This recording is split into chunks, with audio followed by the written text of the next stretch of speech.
ఆనందాలతో నింపారు మా జీవితమే. మీ మహిమలు అనంతం ప్రభు, మీ మహిమలు అనంతం.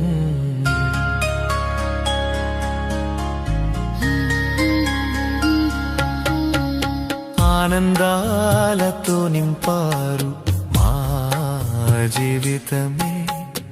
ఆనందాలతో నింపారు జీవితం మనకు. మీ మహిమలు అనంతం ప్రభు, మీ మహిమలు అనంతం. ఆశలు తీర్చారు మీరు మా వంటి వారి. ఆశలు తీర్చారు మీరు మా వంటి వారి. మీకు కృతజ్ఞులమే, మీకు కృతజ్ఞులం. ఆనందాలతో నింపారు మా జీవితమే.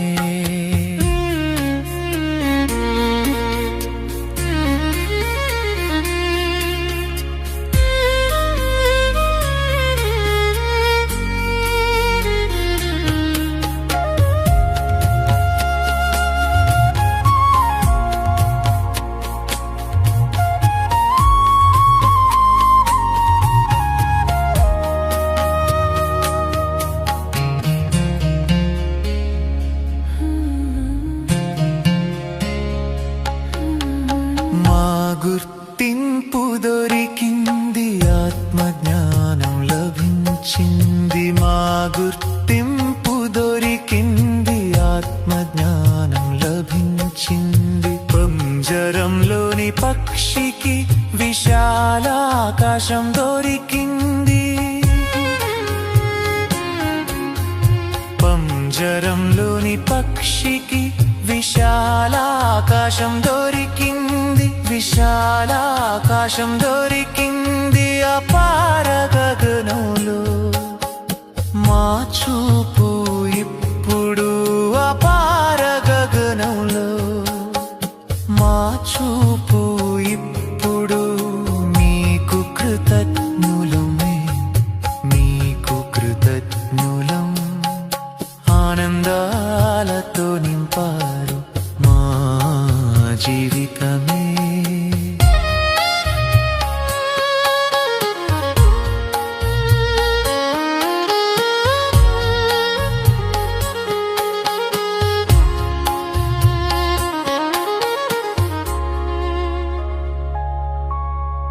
దృష్టితో ధన్యులం చేసి కంటికి వెలుగిచ్చారు. దృష్టితో ధన్యులం చేసి కంటికి వెలుగిచ్చారు. రెప్పల మీద కూర్చోబెట్టి దుఃఖాలన్నీ దూరం చేశారు. రెప్పల మీద కూర్చోబెట్టి దుఃఖాలన్నీ దూరం చేశారు. దుఃఖాలన్నీ దూరం చేశారు. మీరు సుందరం చేశారు సృష్టినంతా. మీరు సుందరం చేశారు సృష్టినంతా. మీకు కృతజ్ఞులమే, మీకు కృతజ్ఞులం. ఆనందాలతో నింపారు మా జీవితమే. ఆనందాలతో నింపారు జీవితం మనకు. మీ మహిమలు అనంతం ప్రభు, మీ మహిమలు అనంతం. ఆశలు తీర్చారు మీరు మా వంటి వారి. ఆశలు తీర్చారు మీరు మా వంటి వారి. మీకు కృతజ్ఞులమే, మీకు కృతజ్ఞులం. ఆనందాలతో నింపారు మా జీవితమే.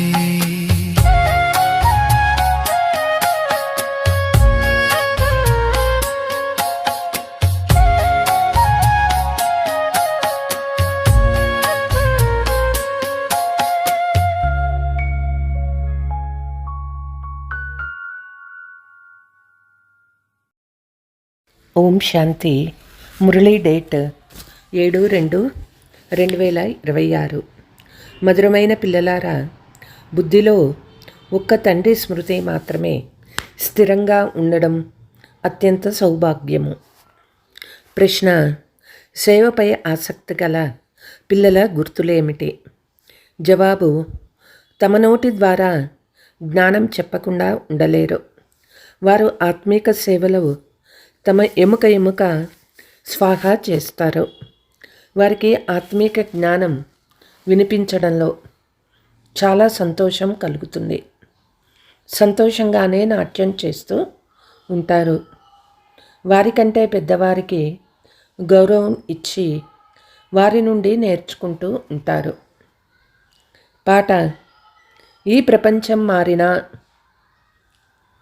ఓం శాంతి. పిల్లలు పాటలోని 2 చరణాలు విన్నారు. ఇది ప్రతిజ్ఞ చేసే పాట. వివాహం నిశ్చయమైన తర్వాత స్త్రీ పురుష ఒకరినొకరు వదిలిపెట్టమని ప్రతిజ్ఞ చేస్తారు. ఒకవేళ పరస్పరంలో సరిపోని ఎడల ఒకరినొకరు వదిలేస్తారు కూడా. ఇక్కడ పిల్లలు మీరు ఎవరితో ప్రతిజ్ఞ చేస్తూ ఉన్నారు? ఈశ్వరునితో. పిల్లలు లేక ప్రేయస్సులైన మీ నిశ్చితార్థం వాళ్లతో జరిగిపోయింది. కానీ విశ్వానికి యజమానిగా చేసేటటువంటి ఈశ్వరుని కూడా వదిలేస్తారు. పిల్లలు మీరు ఇక్కడ కూర్చొని ఉన్నారు. అనంతమైన బాప్దాదా వచ్చారు అని పిల్లలు మీకు తెలుసు. ఇక్కడ మీకు మంచి స్థితి బయట సేవా కేంద్రాలలో ఉండదు. బాప్దాదా రానే వచ్చారని మీరు భావిస్తారు. సేవా కేంద్రాలలో బాబా చెప్పిన మురళి వచ్చిందని భావిస్తారు. ఇక్కడికి అక్కడికి చాలా తేడా ఉంటుంది. ఎందుకంటే ఇక్కడ మీరు అనంతమైన తండ్రి సన్ముఖంలో కూర్చున్నారు. అక్కడ తండ్రి సన్ముఖంలో ఉండరు. కనుక సన్ముఖంలో వెళ్ళి మురళి వినాలని కోరుకుంటారు. బాబా రానే వచ్చారని పిల్లల మీ బుద్ధిలో ఉంటుంది. ఇతర సత్సంగాలలో ఫలానా స్వామి వస్తారని అనుకుంటారు. అయితే ఈ ఆలోచన కూడా అందరిలో ఏకరసంగా ఉండదు. చాలామంది బుద్ధి యోగము ఇతర వైపులకు వెళ్తూ ఉంటుంది. కొంతమందికి పతి, కొంతమందికి సంబంధీకులు గుర్తు వస్తూ ఉంటారు. బుద్ధి యోగము ఒక్క గురువుపై నిలవదు. స్వామీజీ స్మృతిలో కూర్చునేవారు ఎవరో కొంతమంది ఉంటారు. ఇక్కడ కూడా అలాగే ఉన్నారు. అందరూ శ్రీబాబా స్మృతిలో కూర్చొని లేరు. బుద్ధి ఎక్కడో ఒక చోట పరిగెడుతూ ఉంటుంది. బంధుమిత్రులు మొదలైన వారు గుర్తొస్తూ ఉంటారు. పూర్తి సమయమంతా శ్రీబాబా స్మృతిలో ఉండటం కూడా చాలా గొప్ప సౌభాగ్యము. స్మృతి స్థిరంగా ఉండేవారు అరుదుగా ఎవరో ఒకరు ఉంటారు. ఇక్కడ తండ్రి సన్ముఖంలో కూర్చున్నందున చాలా సంతోషము ఉంటుంది. అతీంద్రియ సుఖము గోపీ వల్లభుని గోపగోపికలను అడగండి అని గాయనం ఇదే అన్నమాట. మీరు తండ్రి స్మృతిలో కూర్చొని ఉన్నారు. ఇప్పుడు మనము ఈశ్వరుని ఒడిలో ఉన్నామని, తర్వాత దేవతల ఒడిలోకి వెళ్తామని మీకు తెలుసు. కొంతమంది బుద్ధి సేవను గురించిన ఆలోచనలు వైపే పోతూ ఉంటుంది. ఈ చిత్రంలో ఇది సరిచేయాలి, ఈ మాట వ్రాయాలి అని బుద్ధి ఎప్పుడూ కూడా సేవ గురించే ఆలోచిస్తూ ఉంటారు. కానీ మంచి పిల్లలైతే ఇప్పుడు తండ్రి చెప్పేది వినాలని భావిస్తారు.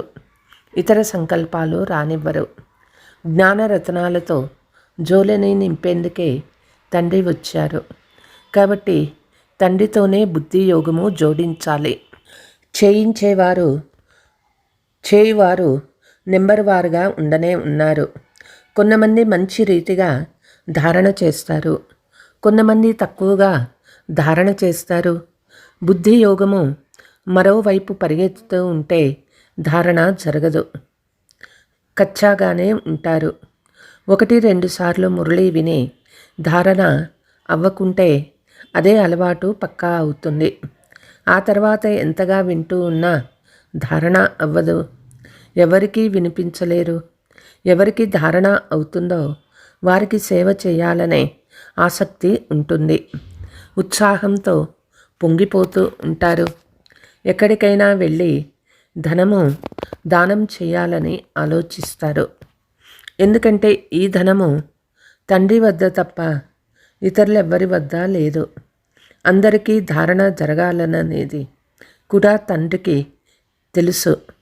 అందరూ ఒకే రకమైన ఉన్నత పదవి పొందలేరు. అందుకే బుద్ధి ఇతర వైపులకు వెళ్తూ ఉంటుంది.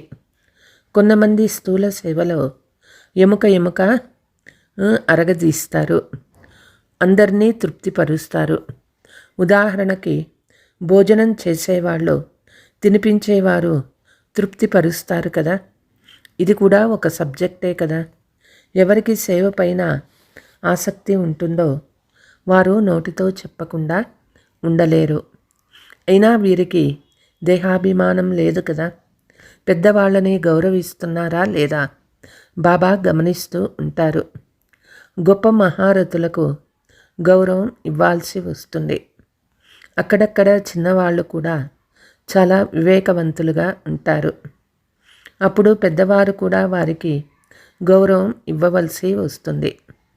ఎందుకంటే వారి బుద్ధి వేగంగా పనిచేస్తుంది. సేవలో ఆసక్తి చూసి వీరు బాగా సేవ చేస్తారని తండ్రి సంతోషిస్తారు. రోజంతా ప్రదర్శనీలలో అర్థం చేయించేందుకు అభ్యాసం చేస్తూ ఉండాలి. ప్రజలైతే అనేక మంది కావాలి. దానికి ఇతర ఉపాయమేదీ లేదు.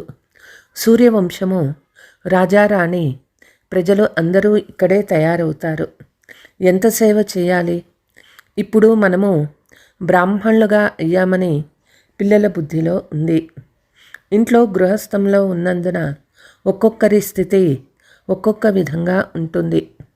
కానీ ఇల్లు వాకిళ్ళి వదిలి పెట్టరాదు. తండ్రి అంటూ ఉన్నారు, భలే ఇంట్లో ఉండండి, కానీ ఈ పాత ప్రపంచం తప్పకుండా సమాప్తమవుతుందని బుద్ధిలో నిశ్చయం ఉండాలి. ఇప్పుడు మన పని కేవలం ఒక్క తండ్రితో మాత్రమే. కల్పకృతం ఎవరు జ్ఞానం తీసుకున్నారో వారు మాత్రమే తీసుకుంటారని మీకు తెలుసు. సెకండ్ తర్వాత సెకండు ఉన్నది ఉన్నట్లుగా రిపీట్ అవుతూ ఉంది. ఆత్మలో జ్ఞానం ఉంటుంది కదా. తండ్రి వద్ద కూడా జ్ఞానం ఉంటుంది. పిల్లలు మీరు కూడా తండ్రి సమానంగా తయారవ్వాలి. పాయింట్స్ ధారణ చేయాలి. అన్ని పాయింట్స్ ఒక్కసారి అర్థం చేయించబడవు. వినాశం కూడా సమీపంలో ఉంది. ఇది ఇంతకుముందు జరిగిన వినాశమే. సత్య త్రేతాయుగాలలో ఎలాంటి యుద్ధాలు జరగవు.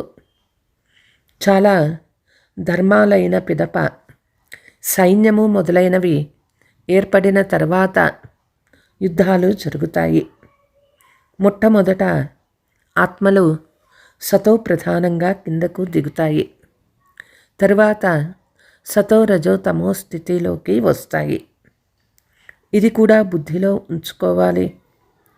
రాజధాని ఎలా స్థాపన అవుతుంది?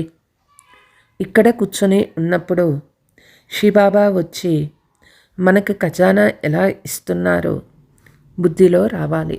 దానిని బుద్ధిలో ధారణ చేయాలి. మంచి మంచి పిల్లలు నోట్స్ రాసుకుంటారు. వ్రాయడం చాలా మంచిది. తద్వారా బుద్ధికి టాపిక్స్ వస్తాయి. ఈరోజు ఫలానా టాపిక్పై అర్థం చేయిస్తామని అనుకుంటారు. తండ్రి అంటూ ఉన్నారు, నేను మీకిచ్చిన అపారమైన ఖజానా ఇచ్చి ఉన్నాను. సత్య త్రేతాయుగాలలో మీ వద్ద అపారమైన ధనం ఉండేది. తర్వాత వామ మార్గంలోకి వెళ్ళటం వల్ల అది తగ్గిపోతూ వచ్చింది. సంతోషం కూడా తగ్గిపోతూ వచ్చింది. ఏదో వికర్మ జరుగుతూ ఉంటుంది. కిందకి దిగుతూ దిగుతూ కళలు తగ్గుతూ వస్తాయి. సతో ప్రధానము సతో రజోస్తమో స్థితులలో ఉంటాయి. సతో నుండి రజో స్థితికి వస్తారు. అంటే ఉన్నట్లుండి ఒక్కసారిగా వచ్చేస్తారని కాదు, నెమ్మది నెమ్మదిగా దిగుతారు. తమో ప్రధానంలో కూడా మెల్లమెల్లగా దిగుతూ వస్తారు. కళలు తగ్గిపోతూ వస్తాయి. రోజు రోజుకి కళలు తగ్గుతూ వస్తాయి. ఇప్పుడు మీరు ఎగరాలి. తమో ప్రధానం నుండి సతో ప్రధానంగా అవ్వాలి. అలా అయ్యేందుకు సమయం కూడా పడుతుంది. ఉన్నతి అవుతే వైకుంఠ రసం చవి చూస్తారు. కామ దెబ్బ పడితే కింద పడిపోయి పొడి పొడి అయిపోతారు. ఎముకలు విరిగిపోతాయి. కొంతమంది మనుషులు జీవఘాతం చేసుకుంటారు. ఆత్మఘాతం అనరు, దీనిని జీవఘాతము అంటారు. ఇక్కడ అయితే తండ్రి నుండి వారసత్వం పొందాలి. తండ్రి స్మృతి చెయ్యాలి. ఎందుకంటే తండ్రి నుండి చక్రవర్తి పదవి లభిస్తుంది. నేను తండ్రిని స్మృతి చేసి భవిష్యత్తు కొరకు ఎంత సంపాదించుకున్నాను, ఎంతమంది అందులకు దారి చూపించినాను, స్వయాన్ని చెక్ చేసుకోవాలి. ఇంటింటిలోనూ ఈ పాత ప్రపంచం పరివర్తన చెందుతూ ఉందని, తండ్రి కొత్త ప్రపంచం కొరకు రాజయోగాన్ని నేర్పిస్తూ ఉన్నారని సందేశం ఇవ్వాలి. సీడీ చిత్రంలో ఈ విషయాలన్నీ చూపించారు. దీనిని తయారు చేయడంలో శ్రమ ఉంటుంది. పూర్తి రోజంతా ఆలోచిస్తూ ఉంటారు. అందరూ సులభంగా అర్థం చేసుకున్నట్లయితే ఈ చిత్రాన్ని తయారు చేయాలని అనుకుంటారు. ప్రపంచంలోని వారంతా రారు. దేవీ దేవతా ధర్మం వారు మాత్రమే వస్తారు. మీరు చాలా సేవ చేస్తారు. మన ఈ తరగతులకు ఎంతవరకు జరుగుతాయో మీకు తెలుసు. కల్పానికి లక్షల సంవత్సరాల ఆయువని వాళ్ళు అనుకుంటూ ఉన్నారు. అందుకే శాస్త్రాలు మొదలైనవి వినిపిస్తూ ఉంటారు. అంతమైనప్పుడు అందరి సద్గతి దాత వస్తారని, శిష్యులు ముక్తి పొందుతారని, మేము వెళ్ళి జ్యోతిలో కలిసిపోతామని భావిస్తారు. కానీ అలా జరగదు. ఇప్పుడు మనము అమర తండ్రి ద్వారా సత్యమైన అమర కథ వింటూ ఉన్నామని మీకు తెలుసు. అందుకే అమరులైన తండ్రి చెప్పిన దానిని అంగీకరించాలి. వారు కేవలం నన్ను స్మృతి చేయండి, పవిత్రులు కండి, లేకుంటే శిక్షలు కూడా చాలా అనుభవించాలి, పదవి కూడా తగ్గిపోతుంది. సేవలు శ్రమ చేయాలని చెప్తూ ఉన్నారు. దదీచి ఋషి ఉదాహరణ ఉంది కదా. ఎముకలు కూడా సేవ కొరకు ఇచ్చేశారు. తన శరీరాన్ని కూడా లెక్క పెట్టకుండా రోజంతా సేవ చేస్తూ ఉండాలి. అటువంటి వారిని సేవకులో ఎముకలు ఇచ్చారని అంటారు. మొదటిది శారీరక ఎముకలతో సేవ, రెండవది ఆత్మీక ఎముకలతో సేవ. ఆత్మీక సేవ చేయవారు ఆత్మీక జ్ఞానాన్ని వినిపిస్తూ ఉంటారు. జ్ఞానధనము దానం చేసి సంతోషంగా నాట్యం చేస్తూ ఉంటారు. ప్రపంచంలోని మనుషులు ఏ సేవ చేస్తారో అదంతా శారీరక సంబంధమైనది. శాస్త్రాలు వినిపించటం ఆత్మీక సేవ కాదు. ఆత్మీక సేవ కేవలం ఒక్క తండ్రి మాత్రమే నేర్పిస్తారు. ఆత్మల తండ్రి స్వయంగా వచ్చి ఆత్మీక పిల్లలను చదివిస్తారు. కొత్త ప్రపంచమైన సత్యయుగంలోకి వెళ్ళేందుకు పిల్లలు మీరు తయారవుతూ ఉన్నారు. అక్కడ మీరు ఏ వికర్మలు చేయరు. అది రామరాజ్యము. అక్కడ చాలా కొద్ది మంది మాత్రమే ఉంటారు. ఇప్పుడు ఇది రావణ రాజ్యము. ఇందులో అందరూ దుఃఖీలుగా ఉన్నారు. ఈ జ్ఞానమంతా మీ బుద్ధిలో నెంబర్ వారు పురుషార్థానుసారం ఉన్నది. ఇందులో అందరూ దుఃఖీలుగా ఉన్నారు కదా. ఈ జ్ఞానమంతా మీ బుద్ధిలో నెంబర్ వారు పురుషార్థానుసారం ఉన్నది. సీడీ చిత్రంలో జ్ఞానమంతా వచ్చేస్తుంది. తండ్రి అంటూ ఉన్నారు, ఈ అంతిమ జన్మలో పవిత్రులైతే పవిత్ర ప్రపంచానికి యజమానులుగా అవుతారు. మీరందరికీ ఎలా తెలపాలంటే, దాని ద్వారా మనుషులు మేము సతో ప్రధానం నుండి తమో ప్రధానంగా అయ్యామని, మళ్ళీ స్మృతి యాత్ర ద్వారా మాత్రమే సతో ప్రధానంగా అవుతామని అర్థము చేసుకోవాలి. వారు ఈ చిత్రాన్ని చూసినప్పుడు వారి బుద్ధి పనిచేస్తుంది. ఈ జ్ఞానం ఇతర ఎవ్వరి వద్ద లేదని వారికి అర్థమవుతుంది. ఇందులో ఇతర ధర్మాల సమాచారం ఎక్కడ ఉందని అంటారు. అవన్నీ సృష్టి చక్ర చిత్రంలో వ్రాయబడి ఉన్నాయి. వారు నూతన ప్రపంచంలోకి రారు. వారికి శాంతి లభిస్తుంది. భారత్వాసులు మాత్రమే స్వర్గంలో ఉండేవారు కదా. తండ్రి కూడా భారతదేశంలోకే వచ్చి రాజయోగము నేర్పిస్తారు. అందుకే భారతదేశ ప్రాచీన యోగాన్ని అందరూ కావాలని అంటారు. ఈ చిత్రాల ద్వారా స్వయం వారంతకు వారే అర్థం చేసుకుంటారు. కొత్త ప్రపంచంలో కేవలం భారతదేశం మాత్రమే ఉండేది. తమ ధర్మాన్ని గురించి కూడా తెలుసుకుంటారు. ధర్మస్థాపన చేసేందుకు భలే యేసుక్రీస్తు వచ్చారు. ఈ సమయంలో ఇప్పుడు అతను కూడా తమో ప్రధానంగా ఉన్నాడు. రచయిత రచనల ఈ జ్ఞానము చాలా గొప్ప జ్ఞానము. మాకు ఎవ్వరి ధనము అవసరం లేదని మీరు చెప్పాలి. ధనం మేము ఏం చేసుకుంటాము? మీరు వినండి, ఇతరులకు కూడా వినిపించండి. ఈ చిత్రాలు మొదలైనవి అచ్చు వేయించండి. ఈ చిత్రాలతో సేవ చేయాలి. ఈ జ్ఞానం వినిపించేందుకు హాలు కట్టించండి. అంతేకాని మేం ధనం తీసుకొని ఏం చేయాలి? మీ ఇంటి కళ్యాణమే జరుగుతుంది. మీరు కేవలం ఏర్పాట్లు చేయండి అని చెప్పండి. రచయిత రచనల జ్ఞానం చాలా బాగుందని చాలామంది అంటారు. ఇది మనుషులు మాత్రమే అర్థం చేసుకుంటారు. విదేశీయులు ఈ జ్ఞానం విని చాలా ఇష్టపడతారు, చాలా సంతోషిస్తారు. తండ్రితో మేము కూడా యోగం చేస్తే వికర్మలు వినాశం అవుతాయని అర్థం చేసుకుంటారు. అందరికీ తండ్రి పరిచయం ఇవ్వాలి. ఈ జ్ఞానము భగవంతుడు తప్ప మరెవ్వరూ ఇవ్వలేరని అర్థం చేసుకుంటారు. భగవంతుడు స్వర్గం స్థాపించారని అంటారు. కానీ వారు ఎలా వస్తారు ఎవరికీ తెలియదు. మీ మాటలు విని సంతోషించి పురుషార్థం చేసి యోగము నేర్చుకుంటారు. తమో ప్రధానం నుండి సతో ప్రధానంగా అయ్యేందుకు పురుషార్థం చేస్తారు. సేవ చేసేందుకు ఎంతగానో ఆలోచించాలి. భారతదేశంలో నైపుణ్యం చూపిస్తే బాబా విదేశాలకు కూడా పంపిస్తారు. ఈ సంస్థ విదేశాలకు కూడా వెళ్తుంది. ఇప్పుడు ఇంకా సమయం ఉంది కదా. కొత్త ప్రపంచం తయారేందుకు పెద్ద ఆలస్యం ఏమీ ఉండదు.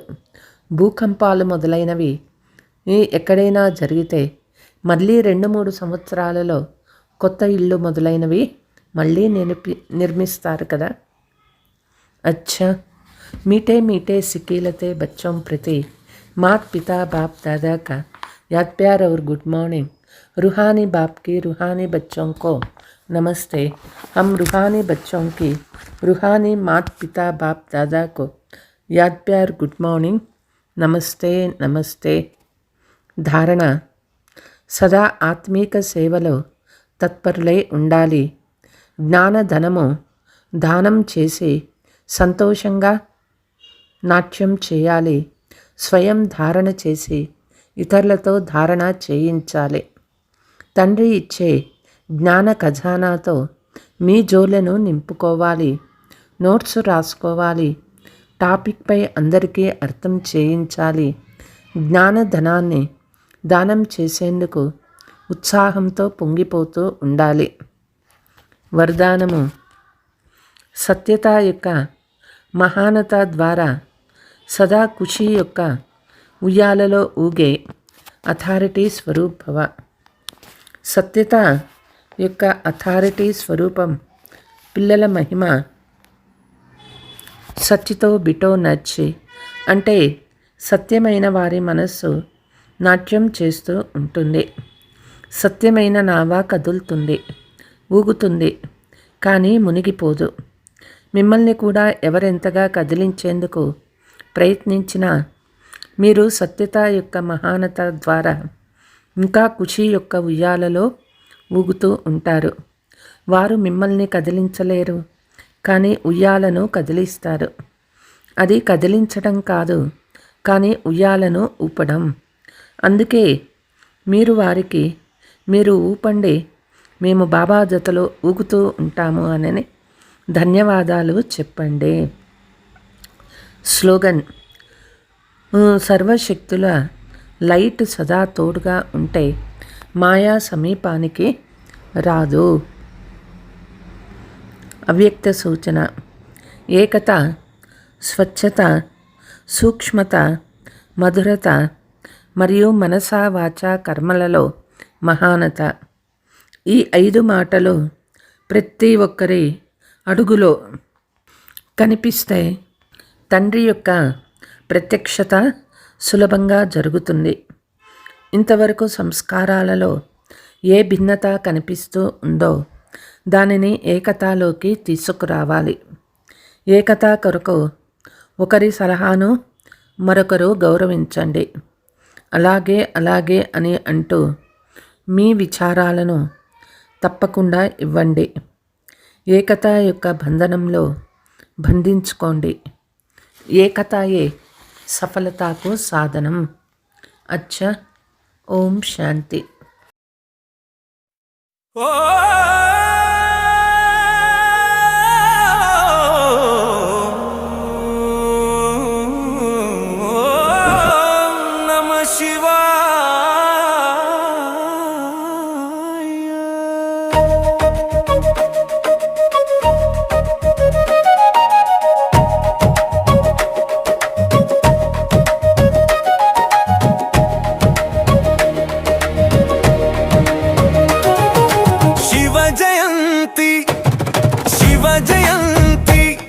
జగమంత కాంతి, ఇది ఆనంద క్రాంతి.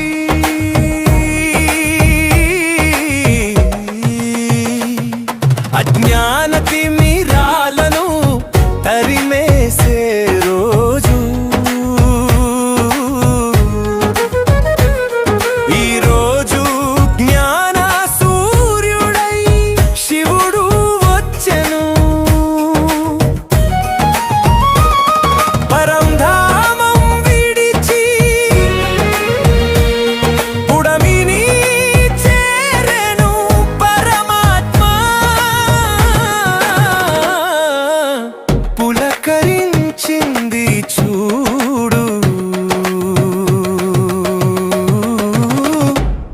ప్రతి ఒక్క జీవాత్మ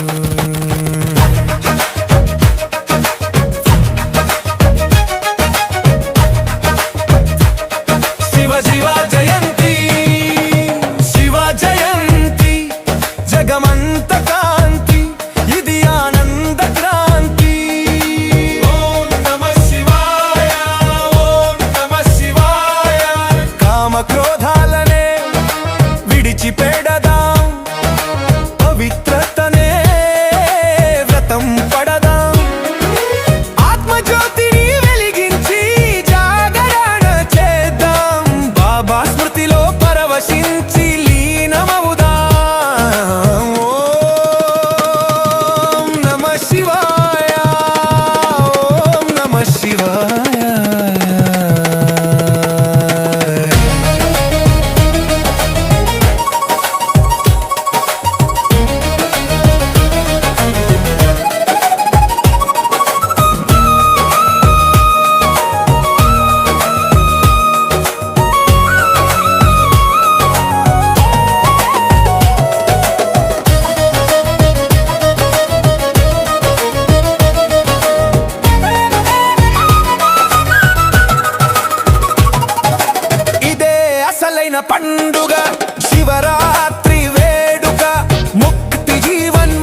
ఒక్క జీవాత్మ